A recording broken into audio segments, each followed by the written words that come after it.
Je te retrouve aujourd'hui pour mon podcast Les coulisses de ton bise avec comme invitée Florine. Je suis ravie de te recevoir. C'est la reprise des interviews Les coulisses de ton bise et je suis ravie de t'avoir comme première invitée. Je vais te laisser te présenter dans un premier temps, nous expliquer un peu ton métier, comment tu t'organises, etc. Surtout nous dire depuis quand tu t'es lancée dans l'entrepreneuriat. Bienvenue sur le podcast Les coulisses de ton biz, le podcast pour apprendre à organiser ton quotidien d'entrepreneur. Je suis Marine, consultante et formatrice en organisation du biz. Ici, les invités ne vont pas te dévoiler leur stratégie, mais plutôt leur organisation du quotidien pour réussir à gérer leurs projets et mener à bien leur business.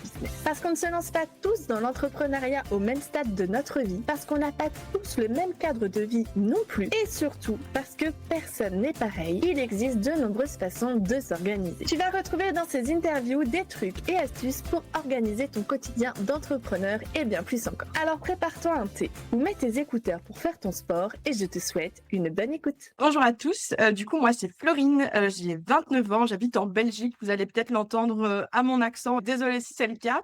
Je suis maman d'un petit garçon de bientôt 2 ans. Dans la vie, j'ai plusieurs casquettes. Le plus gros de ma semaine, je suis commerciale dans un hôtel. Je prospecte pour amener des entreprises au sein de l'hôtel pour organiser leurs réunions et leurs événements d'entreprise. Et à côté de ça, j'ai fondé mon agence, mon petit bébé, en février 2025. Donc, ça va bientôt faire 1 an. Donc, c'est une agence qui s'appelle Flora Communication and Events. On est trois fondatrices, trois chefs de projet. C'est une agence, comme son nom l'indique, qui fait de la communication digitale et de l'organisation d'événements. Donc, communication digitale, c'est la gestion des réseaux sociaux, c'est tout ce qui va être les brochures aussi bien vraiment des visuels offline, donc des brochures papier, que des visuels online pour des envois par mail. On gère aussi des newsletters de clients. On fait également des shootings photos, tournages vidéo pour alimenter les réseaux qu'on gère. Je pense que grosso modo, c'est ça pour la partie communication. Et pour la partie événementielle, c'est accompagner les entreprises, que ce soit 2 personnes ou 120, à trouver l'endroit idéal pour organiser leur événement. On entend aussi bien une après-midi team building qui va se clôturer par un drink qu'un séminaire de 3-4 jours dans un hôtel avec tout ce qui gravite autour, donc les repas, les chambres, la disposition des salles. Bref, on décharge en fait mentalement les professionnels, qu'ils soient entrepreneurs comme nous ou plus grosses boîtes alors belges pour le moment, mais on espère un jour passer les frontières belges. Donc voilà, grosso modo, ce que je fais dans la vie. Je pense que c'est déjà pas mal. C'est déjà pas mal, effectivement. Ça te fait quand même 3 casquettes entre ta casquette de maman, ta casquette de salarié à l'hôtel et ta casquette d'entrepreneur. J'ai une question. Quand vous vous êtes lancées, vous étiez toutes les 3 des babypreneurs et sous quel statut vous vous êtes lancées? Donc il y a une des 3, donc moi c'est Florine et alors il y a Laura et Lola. Donc Laura, elle était déjà elle, entrepreneure, toute seule en fait. Elle faisait déjà de la communication, donc elle avait pareil un job de salariée et en plus après journée, elle avait son job, du coup de community manager. Et donc voilà, mais c'est vrai que Lola et moi, on partait de 0. Après moi, c'est un peu dans mes veines, dans le sens où dans ma famille, tout le monde a été entrepreneur. C'est vraiment quelque chose que j'ai toujours connu et donc je pense que je nourrissais un petit peu ça, aussi au fond de moi. Mais j'avais juste peur de ce statut parce que fatalement, ça fait toujours très peur, surtout quand il y a un bébé. Quand on a commencé aussi à réfléchir à l'agence, moi j'étais sur la fin de la construction de ma maison, donc c'est se dire: «Mais mon Dieu, comment on va faire?» Bon voilà, et c'est pour ça qu'actuellement c'est, en second job, hein, parce que, voilà, il faut le temps pour pouvoir se lancer à 100. Et donc quand tu dis sous quel statut, du coup on est une entreprise, on est vraiment une société, à part entière. Voilà, je sais pas si ça répond à ta question. Si, ça y répond complètement. Est-ce que tu saurais me dire, là, comme ça, le temps que tu passes, sur ton travail en tant que salarié et sur ton travail en tant qu'entrepreneur? Alors, salarié, c'est assez simple dans le sens où c'est 4 jours semaine et donc c'est une moyenne, on va dire, de 8 heures par jour. Donc, je fais en gros pour mon travail principal 32 heures semaine. Fatalement, il y a des semaines où ça va être plus light, mais la semaine d'après, je vais un peu travailler plus. Par contre, pour mon agence Flora, ça dépend vraiment des semaines. Là, par exemple, cette semaine, enfin, la prochaine quinzaine est très intense parce qu'on vient de signer 3 nouveaux clients et donc, bah, fatalement, il faut gérer leur com. Donc, mes associés sont allés faire un shooting la semaine dernière. Moi, j'ai pas pu être là parce que mon fils était malade. Voilà, le problème d'être maman, mais voilà, c'est parfois il y a des urgences. Mes associés sont allés prendre les photos. C'est moi qui suis sur la gestion de ces nouveaux clients. Là, ben, c'est un peu le rush pour préparer les publications jusqu'à la fin du mois de janvier. Eux doivent les approuver, on doit les planifier. Ensuite, on attaque février. Et en plus de ça, je donne 2 formations là, lundi prochain, donc le 26 et le lundi suivant, donc le 2 février, pour des alors étudiants, souvent des étudiants même, enfin plus âgés, tu vois, qui font des études après avoir déjà eu un diplôme. Donc c'est des étudiants en event management et donc je vais donner 2 formations qui sont axés sur la communication liée à un événement.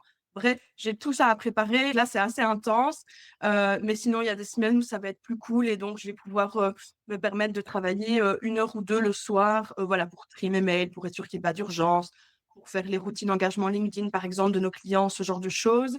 Et puis, il y a des jours ou des week-ends où ça va être 5-6 heures de travail sur la journée, le week-end, parce qu'il y a beaucoup de choses à faire et que, bah, voilà, fatalement, qui dit 2 jobs dit qu'il faut pouvoir se diviser et donc voilà, pouvoir, parfois travailler un peu plus.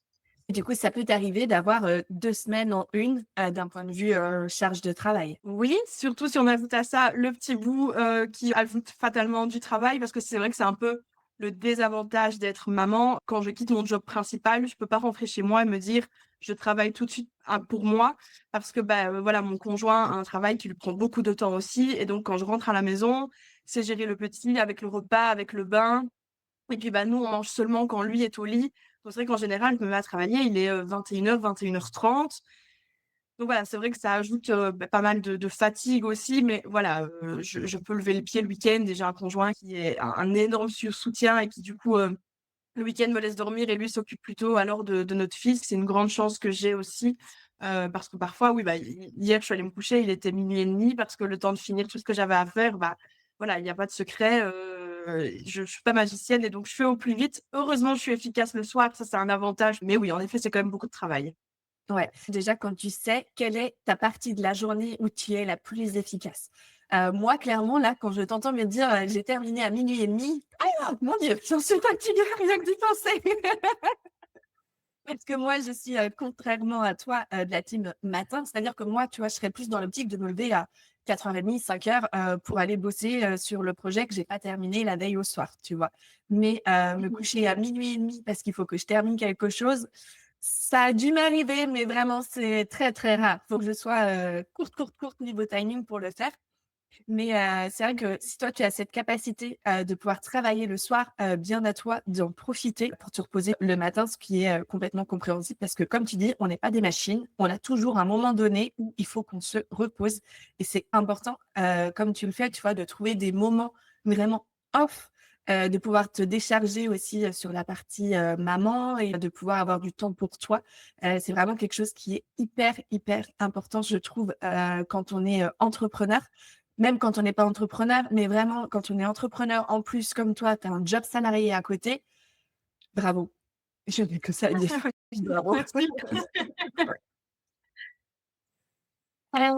Je voulais savoir, parce que ça m'intrigue, je crois que c'est la première fois que j'interviewe quelqu'un qui travaille, en trio, donc ça m'intrigue de savoir, est-ce que ça a été fluide pour vous, de vous répartir les tâches? Alors oui, ça a été assez fluide, donc il faut savoir que du coup avec mes associés, bon le schéma est un peu particulier, mais en fait on s'est rencontrés sur notre ancien lieu de travail. On a d'abord été collègues, puis on est passé à amis assez rapidement parce que ça fonctionnait bien, on s'entendait très, très bien, donc on a très vite fait des choses ensemble en dehors du travail et ça a vraiment dépassé, juste, voilà le statut de collègue. On est passé à amis et puis, bah, à force, voilà, quand notre, ancien boss pouvait nous faire des remarques, on se disait: «Ah, si on avait notre agence, ce serait trop bien» et donc au final, on y a réfléchi, c'est devenu super concret et donc oui, ça s'est réparti assez naturellement dans le sens où, beh, voilà, Laura avait déjà, elle, un statut de community manager. Donc on s'est dit: «Bon, la partie communication va d'office, aller, à Laura». Moi, la com, j'adore ça, je suis une très, très grosse consommatrice. Pour autant, je ne connais pas, toutes les techniques. Par contre, je peux vite amener mon côté, idée parce que je consomme beaucoup de contenu et donc je vais peut-être tomber sur un réel ou sur un TikTok et me dire: «Oh mon Dieu, ça, je le verrais bien pour tel client» et donc voilà. Lola, quant à elle, a fait des études, en communication multilingue et c'est quelque chose qu'elle aime, donc c'était un peu logique aussi qu'elle bosse sur la partie communication. Elle est aussi assez spécialisée dans la stratégie digitale, l'analyse d'un nouveau client avec, voilà, toute la stratégie, digitale sur l'année. Elle est très dans l'analyse et donc c'est parfait. Moi, je suis plus dans l'administratif parce que c'est ce que j'aime, donc voilà, c'est moi qui gère, la compta, les factures, cette belle partie, pardon, plus l'axe événementiel parce que ça coule dans mes veines. J'adore cette partie-là et avec évidemment, toujours, un œil sur ce que, Laura et Lola font et inversement, parfois face à un event, j'ai pas d'idée, je trouve pas, la chose qui pourrait faire qu'on se démarque. Voilà, avec leur créativité aussi et leur regard extérieur sur l'event, elles vont me dire: «Ah mais là, on pourrait faire ça, est-ce que tu as pensé à ça?» et donc en fait, on fonctionne vraiment en trio, mais pour autant, on a quand même chacune nos spécificités et nos préférences évidemment et donc en effet, ça s'est réparti assez naturellement. Est-ce que vous échangez? Enfin, comment vous faites pour échanger? Est-ce que vous travaillez ensemble? Est-ce que, vous faites, tout en visio? Est-ce que vous êtes plus par message? Comment vous vous organisez?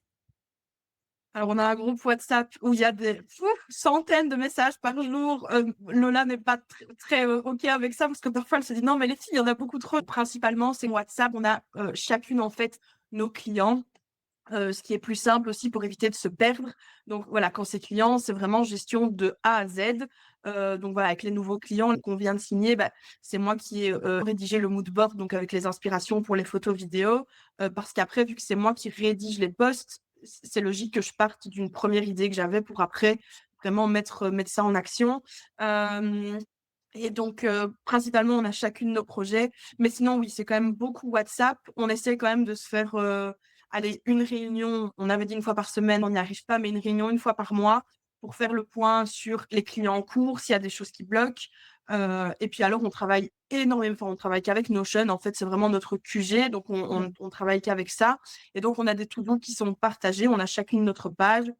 Si, imaginons Laura doit me faire parvenir, une facture, je vais mettre dans sa to-do, facture par exemple ChatGPT et donc elle le voit et elle sait qu'elle doit me l'envoyer et donc ça, c'est aussi un avantage d'avoir des to-do partagés, c'est qu'on peut quand même aller mettre des notes, chez chacune. Pour le moment, cette manière de bosser, ça fonctionne donc on garde ça. Ouais, la simplicité, des fois, c'est ce qui marche le mieux, hein. Quand on travaille en équipe, c'est un outil qui est juste dingue, parce qu'on peut vraiment tout passer de l'un à l'autre, et changer. Vous avez des sélections multiples aussi pour dire, qui fait quoi. Je travaille énormément avec pour mes clientes que j'accompagne, en organisation, suivi de projet. J'ai testé d'autres outils fantastiques, mais je sais pas, pour moi, je les trouve pas assez, intuitifs et pas assez simples à mettre en place. Non, non, ça, je te rejoins et c'est vrai que c'est moi qui ai tout créé parce que moi, je l'utilisais déjà, pardon, dans la vie privée, pour l'avancée de la maison. Enfin, c'est bête, mais se dire: «OK, dans la salle de bain, il faut qu'on branche le miroir». Enfin, j'invente n'importe quoi, mais bref, et du coup, c'est moi qui ai vraiment tout créé et donc on est parti d'une page blanche et on a, des onglets, avec, notre CRM. Chaque client a sa page client. Chaque client, est invité sur sa page client pour, avoir le suivi non-stop de son dossier. Pareil pour la partie finance, j'ai aucun secret envers mes associés. Elles peuvent aller voir ce qu'elles veulent évidemment et donc, il y a tout le suivi avec autant les factures qu'on doit payer que l'argent qu'on doit recevoir avec le statut et même moi, ça me permet OK, je suis pas à la maison, j'ai pas mon ordinateur, je l'ai sur mon téléphone et donc c'est arrivé hier, une cliente qui me dit: «Écoutez les filles, je retrouve une facture de septembre, est-ce que c'est payé?» Alors, je pense que oui et en effet, je suis allée dans mon tableau, j'ai vu que ça avait été payé à telle date, je lui ai dit: «Pas de souci, ça a été payé». Donc ça, c'est aussi un avantage d'avoir un outil comme ça, en ligne et gratuit, il faut le dire aussi. C'est que ça permet, vraiment plein de choses. Faire le bilan aussi, du montant total qu'on a rentré, versus ce qu'on aurait dû rentrer. Je suis une grande, fervente de Notion et je le conseille vraiment à toute personne qui veut commencer. En plus, il y a plein de templates gratuits qui existent pour débuter.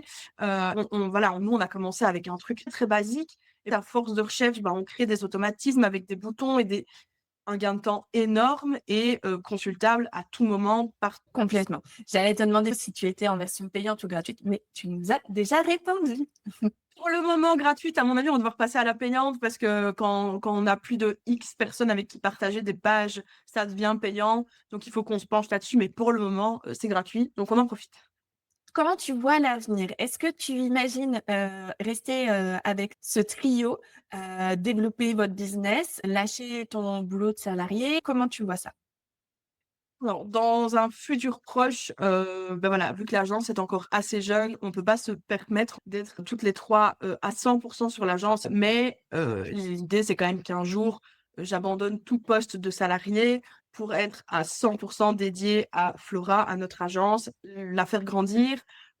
Pourquoi pas, beh, c'est le but aussi un jour d'avoir nos bureaux et puis pourquoi pas pouvoir engager quelqu'un. Enfin voilà, c'est vraiment l'ambition qu'on a. Après, on sait que ça va pas se faire demain et qu'on a le temps.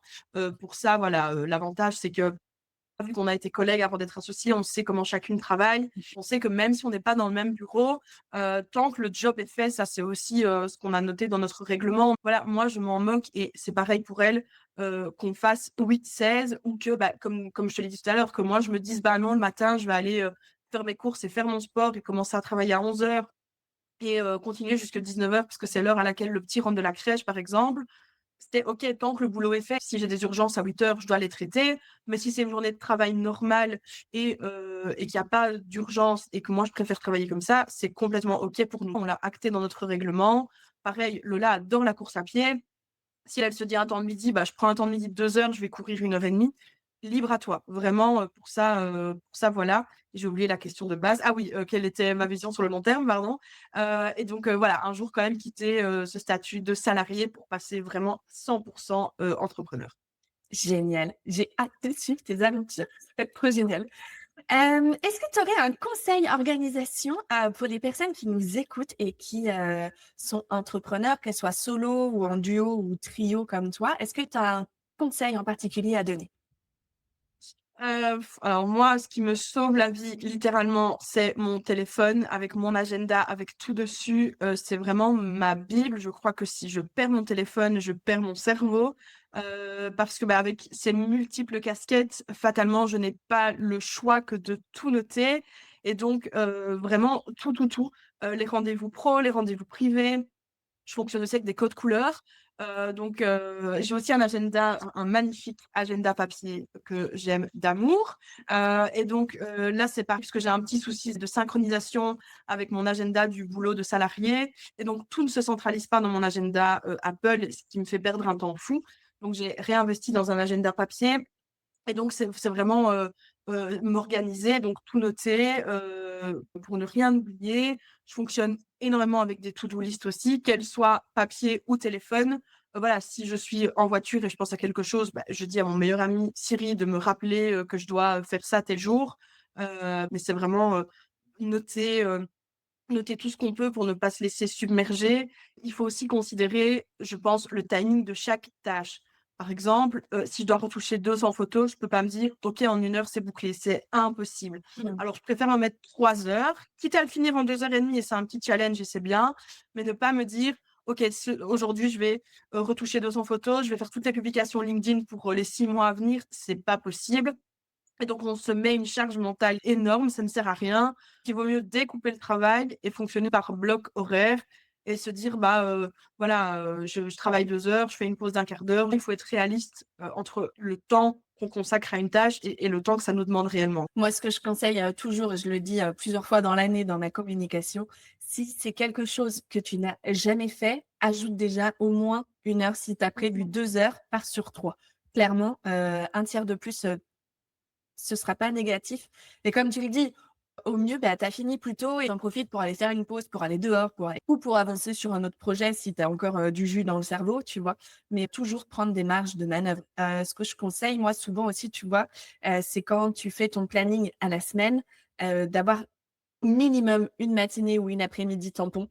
L'idéal, c'est une journée si tu peux, mais au minimum une matinée ou une après-midi. Ça va te permettre d'avancer sur des projets si tu es à jour et surtout de rattraper si tu as eu des urgences dans la semaine parce qu'on en a tous ce matin. À 8 heures, j'ai eu un message d'une cliente, c'était pas prévu dans ma journée, mais heureusement que ma journée était pas full parce que du coup, j'ai pu, commencer la tâche. Donc ça, c'est quelque chose sur lequel j'insiste vraiment. Mmh. Prévoyez-vous de la marge de manœuvre. Tout à fait. Non, non, mais c'est exactement ça. Est-ce que tu pourrais, me dire si tu as déjà testé, soit toi-même de ton côté, soit avec les filles, des méthodes d'organisation et que tu t'es rendu compte que ça fonctionnait pas du tout? Alors oui, il y a la méthode, avec les, alors c'est urgent, important, urgent, pas important, pas urgent, les 4 cases. La matrice. Voilà, c'est ça. Non, pour moi, tout est plus ou moins alors fatalement, il y a des tâches, voilà, là, j'ai, un document à rendre pour, le 15 avril, j'ai le temps, donc c'est classé dans pas urgent, important, mais pas urgent. En tout cas, moi, ça ne fonctionne pas. Je suis plus une adepte de si une tâche prend moins de 5 minutes, fais-la tout de suite. Ça sert à rien à noter dans la to-do parce que ça va alourdir la to-do, alors que le temps de le noter, c'est presque le temps que ça te demande pour le faire. Par exemple, répondre à un mail parce qu'un client demande une copie de sa facture, fais-le tout de suite. Ça prend littéralement 2 minutes et ça évite d'avoir, 200 tâches dans la to-do, dont, qui prennent 3 minutes. Mais sinon, je pense que c'est à peu près la seule méthode que je connais et j'ai fait une formation dessus. J'arrive à me dire: «OK, ça c'est super important, super urgent», mais pour le reste, bon, j'y vais quand même, au feeling et à l'expérience aussi. Ouais, je vais être honnête avec toi, je déteste cette méthode. Je n'y arrive. Tu rajoutes parce que franchement, il y en a plein qui utilisent ça et je me dis: «Non, mais alors est-ce que c'est moi qui ai un problème?» Mais du coup, non, ça m'inspire. Non, non, non, j'y arrive pas non plus. Enfin, c'est pas que j'arrive pas à prioriser mes tâches, mais j'ai la flemme de les changer de statut, tu vois? Ah Parce oui, que, il y a des outils comme ça qui existent. Là, je pense, tu vois, à Genska, où justement tu les classes en urgent, non urgent, important, et cetera. Et du coup, il faut qu'après, toi, tu prennes le pli d'aller les changer en fonction, tu vois? En fait, moi, je mets une date et en fonction de la date, je sais si oui ou non c'est urgent ou pas, tu vois? Et c'est plus comme ça que moi je vais fonctionner, parce que ouais, cette méthode, en plus c'est pas beau, enfin, je sais pas, je comprends, je te rejoins honnêtement, c'est pas ce que je préfère. mais par contre, je sais qu'elle est efficace pour nombre de personnes, que ce soit en public, en privé ou en pro. C'est vraiment une méthode qui est, connue, reconnue. Enfin, moi, quand je fais des formations en organisation, j'en parle systématiquement. Il y a des personnes pour qui c'est des révélations. En plus, d'avoir, cette méthode, ils n'ont jamais pensé à faire ça. Ça les aide énormément par la suite. Mais comme je l'ai déjà dit, toutes les méthodes ne sont pas valables pour tout le monde et c'est hyper important de savoir qu'une méthode n'est pas faite pour soi. Donc, merci pour ce joli exemple. Est-ce que tu pourrais nous partager ton prochain projet et nous dire, comment tu vas t'organiser pour le faire? Ouh là là, alors mon prochain gros projet, enfin en tout cas gros challenge, c'est les 2 formations que je vais donner parce que ça me sort complètement de ma zone de confort. Et donc c'est créer une formation de A à Z pour que ce soit, intéressant, attrayant, pas trop long non plus parce que c'est quand même 2 formations, enfin de 3 heures. Le format n'est pas long, mais c'est en soirée de 18h30 à 21h30. Ça c'est quand même un gros projet dans le sens où, ben voilà, ça fait pas 1 an que notre agence existe. Alors oui, j'ai de l'expérience, mais j'ai un peu ce syndrome de l'imposteur où je comprends pas pourquoi c'est vers moi qu'on est venu, pour donner cette formation. Maintenant voilà, j'ai, encore une fois un conjoint et 2 associés qui me soutiennent dans la démarche et qui sont derrière moi. Mais, c'est pas un projet qui est directement lié à l'agence dans le sens, pardon, où c'est pas pour un client, pour ses réseaux, à lui, mais c'est un projet personnel et en ce début d'année 2026, je trouve qu'on commence bien, parce que voilà, c'est donner cours à, donc je pense que c'est un groupe d'une trentaine d'élèves, même si encore une fois, ils sont sûrement plus âgés que moi. C'est leur apprendre, la communication, par rapport à un événement et donc c'est aussi mettre les bases de la communication. C'est un gros challenge quand même. Après, une fois que ce sera fait, je me dirai, si ça tombe, pourquoi j'ai stressé? Enfin, ça me servait à rien. Ou au contraire me dire: «Oh là là, j'étais pas prête du tout, c'était la pire expérience». Je sais pas, je pourrais te donner le feedback dans 3 semaines parce que du coup ça se suit. Mais, voilà le gros projet de mon côté en ce moment. Génial. Est-ce que tu peux nous dire, sur quel réseau est-ce qu'on peut te retrouver? Principalement pour le côté pro, évidemment sur LinkedIn. Alors là, j'essaye de reprendre, ça a été un peu les montagnes russes, avec cette fin d'année et ce début d'année. Mais du coup, sur LinkedIn, je partage beaucoup, sur les, 3 casquettes qui me caractérisent principalement, à savoir mon job de salarié, mon agence, de communication et ma vie de femme/maman et justement, tout cet équilibre en fait, ce que le rôle de maman m'apporte dans ma vie professionnelle parce que ça aussi, ça a évidemment une influence sur qui je suis aujourd'hui, et sur la façon dont je travaille. Et puis, le côté femme entrepreneur et mon expérience dans le monde de l'hôtellerie et de l'événementiel. Je me suis acheté un petit micro, hop là, pour faire des TikTok un peu plus, élaborés parce que pour le moment, je ne partage pas grand-chose, mais j'aimerais bien partager un peu plus des coulisses, de de ce qui est vraiment, la vie, quand on a autant de casquettes, même s'il y a beaucoup de femmes qui en ont sûrement plus que moi, montrer un peu les backstage et puis, pouvoir embarquer aussi, des gens qui pourraient me suivre sur, l'élaboration d'un événement avec l'agence, une journée, de shooting, comment ça se passe, le avant, le pendant, le après. Donc voilà, principalement les 2 réseaux où je partage du pro, parce qu'après le reste, c'est plus privé quand même. Ça marche. Est-ce que tu aurais un livre, une vidéo, un podcast que tu aimerais, nous partager? Que ce soit, d'un point de vue entrepreneuriat, développement personnel, ou autre? Alors, il y a 2 podcasts que j'écoute beaucoup, beaucoup, mais qui sont en général connus. Il y a, Take Care de, Léa qui s'appelle, enfin Je ne suis pas jolie, qui va justement exploiter tout ce côté entrepreneurial, que j'adore. Je la suis depuis des années.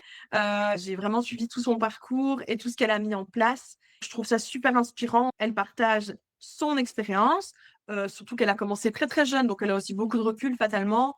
Mais également, elle a des invités qui ont chacune, puisque ce ne sont que des femmes, un parcours professionnel différent et donc je trouve ça super riche et donc niveau, pour se retrouver, avoir des conseils aussi, c'est super, inspirant et à côté de ça, là, on est loin du développement personnel, on est plutôt dans juste des histoires de vie. C'est un podcast qui s'appelle Le Podcast de Juliette. Je ne sais pas si tu connais? Ah oui, je connais, on me l'a déjà conseillé. J'adore. On est mardi d'ailleurs, c'est le jour de sortie de l'épisode. On va pas parler, toujours de sujets très joyeux, mais je trouve que ça peut parfois aussi, faire réfléchir à notre façon de voir les choses, parce qu'elle reçoit, tout type de profil, autant, malheureusement des enfants qui ont été abandonnés, donc qui ne connaissent pas leurs parents ou au contraire, bref, il y a vraiment plein de choses et je trouve qu'elle a un regard très neutre, elle est pas du tout dans le jugement et c'est toujours super intéressant, d'avoir ce témoignage parce qu'elle a vraiment eu des profils super variés